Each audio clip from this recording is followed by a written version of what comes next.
ইদানিং আমি অনেক দেরি করে ঘুম থেকে উঠি, কিন্তু আজকে একটু বেশিই দেরি করে উঠে ফেলছি। তাই একদমই সিম্পল কিছু খাবার সকালের নাস্তা হিসেবে রেডি করেছি। আমার বাসার ২ বাচ্চাকে আমি আগেই তাদের নাস্তা কমপ্লিট করে দিয়েছি। দেন আমি আমার নাস্তা করার জন্য বসলাম। তারপরে দুপুরের রান্নার আয়োজন করব। আজকে সকালবেলা ঘুম থেকে উঠেই দেখি এত রোদ আর এত গরম, কি আর বলবো। এত বেশি খারাপ লাগতেছিল আজকে। আজকে কোনো কিছু রান্না করার কোনো ইচ্ছাই ছিল না। কিন্তু কিছু করার নেই, রান্না তো করতেই হবে। তবে আমি দেখলাম আমার শাশুড়ি আমাকে খুব হেল্প করলো আজকে। সে আমাকে সব তরকারি কেটে-টেটে আমাকে গুছায় দিছে যে, "তুমি রান্না করো, আমি সব তোমাকে রেডি করে দিচ্ছি।"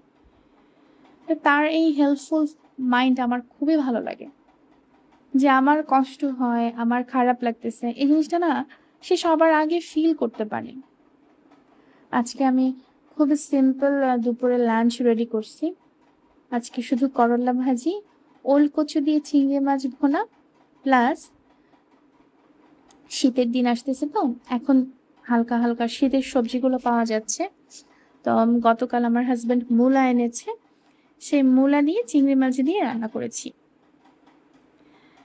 সব রান্না করতে, করতে আমার এত বেশি কষ্ট হচ্ছিল, আমি না একদম গরম সহ্যই করতে পারি না। মানে আমি গরিব, কিন্তু আল্লাহ আমাকে টাকা-পয়সা সেভাবে দেয় নাই। কিন্তু আমার একদম খানদানি বানায় পাঠাইছে। গরমে আমি একদম ঘেমে নিয়ে একাকার অবস্থা। সব রান্না শেষ করে অনেকদিন থেকে ভাবছিলাম রুমের ডেকোরেশনটা একটু চেঞ্জ করব। মালামাল এদিক-সেদিক করব। এটা আমার একটা স্বভাব।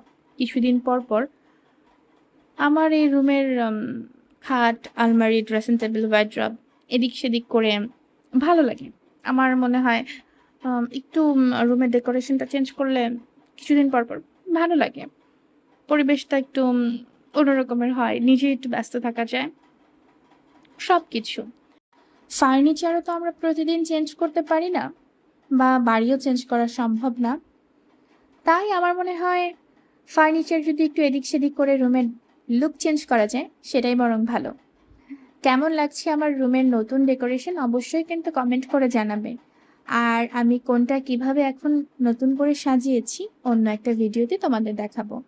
তোমরা ভালো থেকো, সুস্থ থেকো। তোমাদের সাথে গল্প আমার চলতেই থাকবে।